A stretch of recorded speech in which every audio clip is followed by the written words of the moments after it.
Bonjour, le thème de la parole de Dieu s'intitule Nature de Dieu, attribut de Dieu en trois personnes, c'est-à-dire Père, Fils, Saint-Esprit, un seul Dieu.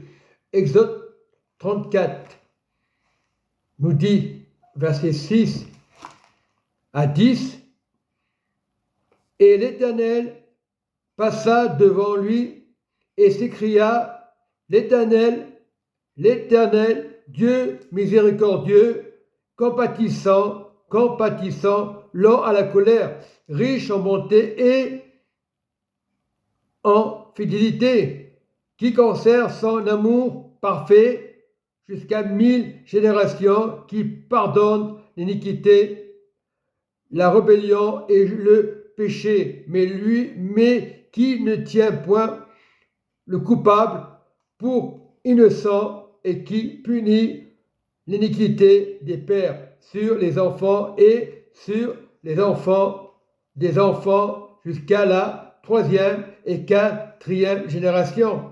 Et plus loin, la parole déclare, aussitôt Moïse s'inclina à terre et adora. Il dit, Seigneur, si je n'ai trouvé grâce à tes yeux. Et là, nous parlons vraiment de la parole de Dieu de Moïse. Et au temps de Moïse, le Seigneur était déjà là, le Seigneur Jésus. Que le Seigneur Jésus marche au milieu de nous. Même au temps ancien, il marchait au milieu de Moïse. Il marche toujours avec le Saint-Esprit aujourd'hui, car c'est un peuple couraide, pardonne nos iniquités et nos péchés, et prends-nous pour possession. Et l'Éternel répondit, voici, je traite une alliance, je ferai en présence de tout ton peuple des prodiges qui n'ont eu lieu dans aucun pays et chez aucune nation. Tout le peuple qui t'environne verra l'œuvre de l'Éternel et ce que j'accomplirai par toi inspirera de la crainte. Et le Seigneur demande d'avoir la crainte. Le Seigneur, la nature, ses attributs, sur la terre, il était un.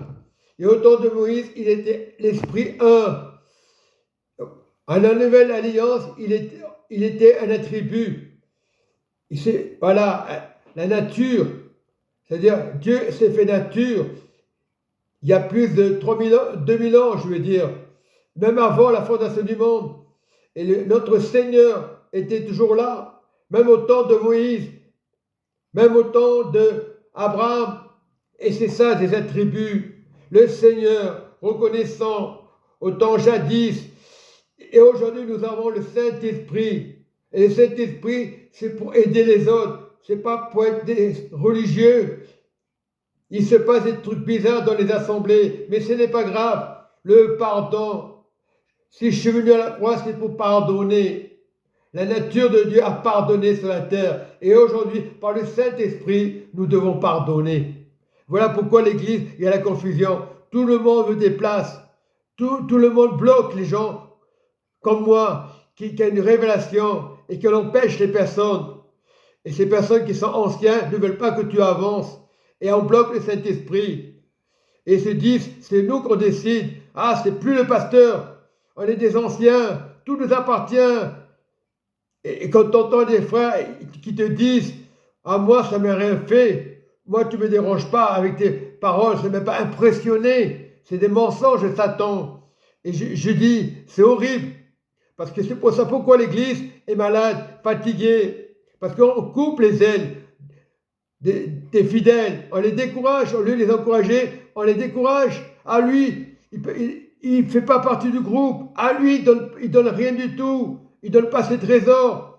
Et voilà ce qui se passe aujourd'hui. Et c'est pour ça que les problèmes sont difficiles. On n'est pas là pour condamner. On veut qu'il y ait des âmes. On veut qu'il y ait des âmes.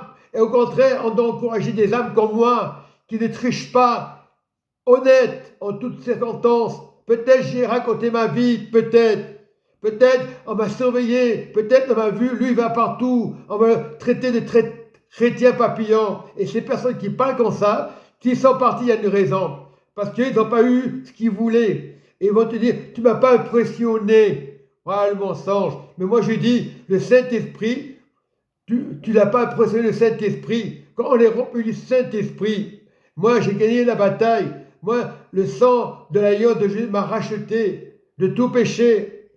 On n'est pas parfait, mais la grâce, l'amour de Dieu, les 7 tribus de Dieu nous rend plus forts que vainqueurs. Soyez bénis mes frères et sœurs. Jésus vous aime. Amen et Amen.